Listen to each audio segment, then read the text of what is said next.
Hi అండి, welcome back to my channel. ఇవాళ మనం ఒక మంచి స్వీట్ రెసిపీతో అయితే మీ ముందుకు వచ్చేసానండి. స్వీట్ తినాలి అనిపించినప్పుడు అప్పటికప్పుడు కేవలం 10 నిమిషాల్లో ఇలా స్వీట్ అయితే చేసేసుకోండి. నోట్లో పెట్టుకుంటే వెన్నలాగా కరిగిపోతుంది. మరి ఇంకెందుకు ఆలస్యం, పూర్తి వీడియోలోకి అయితే వెళ్ళిపోదామా. దీనికోసం ముందుగా ఒక మిక్సింగ్ బౌల్ తీసేసుకొని దానిలోకి 1 కప్పు గోధుమ పిండిని అయితే తీసేసుకోండి. ఇలా మిక్సింగ్ బౌల్లోకి గోధుమ పిండిని తీసేసుకున్న తర్వాత ఇప్పుడు ఇందులోకి 2 టేబుల్ స్పూన్ల బొంబాయి రవ్వను అయితే తీసేసుకోండి. అదే అండి, మనం రెగ్యులర్గా ఉప్మా చేసుకుంటూ ఉంటాం కదా బొంబాయి రవ్వ, దాన్ని అయితే ఒక 2 టేబుల్ స్పూన్లు తీసేసుకోండి. ఇలా ఉప్మా రవ్వని కూడా యాడ్ చేసేసుకున్న తర్వాత ఇప్పుడు ఇందులోకి 2 టేబుల్ స్పూన్ల పంచదారని కూడా యాడ్ చేసుకోండి. నెక్స్ట్ ఇందులోకి ఒక యాలక్కాయని కూడా ఈ విధంగా యాడ్ చేసుకోండి ఫ్లేవర్ కోసం.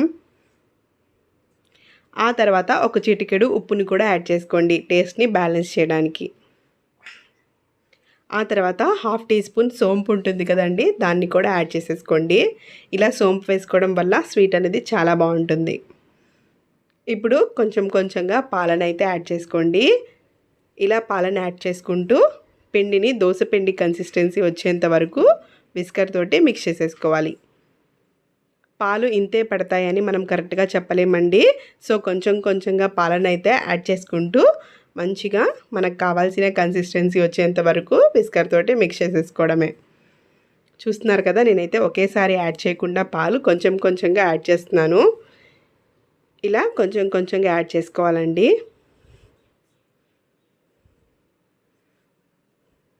చూస్తున్నారు కదండి, ఎక్కడా కూడా లంప్స్ లేకుండా విస్కర్ తోటి ఫైన్గా అయితే మిక్స్ చేసేసుకోవాలి. ఇప్పుడు దీనిపైన మూత పెట్టేసుకొని 10 నిమిషాల పాటు పక్కన పెట్టేసుకోండి. ఈలోపు స్టవ్ ఆన్ చేసేసుకొని ఒక మందపాటి కడాయి పెట్టేసుకోండి. ఆ కడాయిలోకి మనం ఏ కప్పుతో అయితే గోధుమ పిండిని తీసుకున్నామో అదే కప్పుతో 1 కప్పు పంచదారని అయితే వేసేసుకోండి. ఆ తర్వాత అదే కప్పుతో 1 కప్పు నీళ్ళని కూడా వేసేసుకోండి.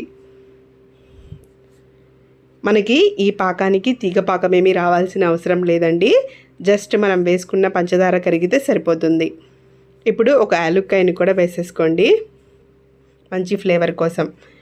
ఇప్పుడు గరిటెతోటి తిప్పుకుంటూ పంచదార కరిగేంత వరకు బాయిల్ చేసేసుకోవాలి. ఇలా పంచదార కరిగి మంచిగా బబుల్స్ వస్తున్న టైంలో ఒక చిటికెడు రెడ్ కలర్ని అయితే యాడ్ చేసుకోండి. ఇది టోటల్గా ఆప్షనల్ అండి, మీరు కావాలనుకుంటే యాడ్ చేసుకోండి, లేకపోతే లేదు. ఇప్పుడు మరో 2 నిమిషాల పాటు మంచిగా బాయిల్ చేసేసుకోండి, కొద్దిగా చిక్కుపడేంత వరకు.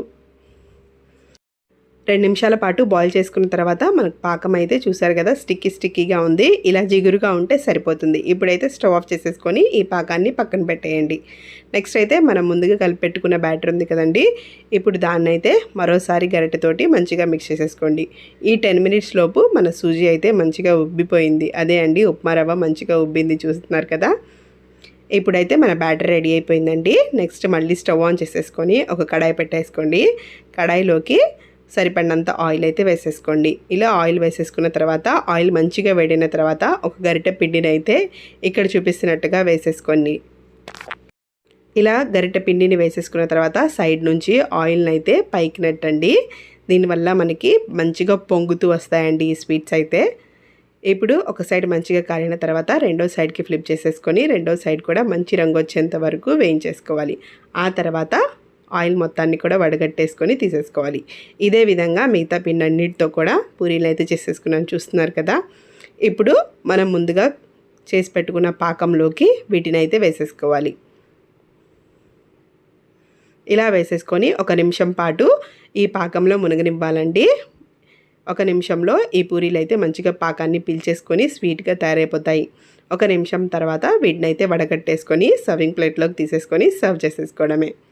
చూస్తుంటేనే నోరూరిపోతున్నాయి కదండి. మరి ఇంకెందుకు ఆలస్యం, మీరు కూడా ఈ రెసిపీని మీ ఇంట్లో ట్రై చేసేయండి.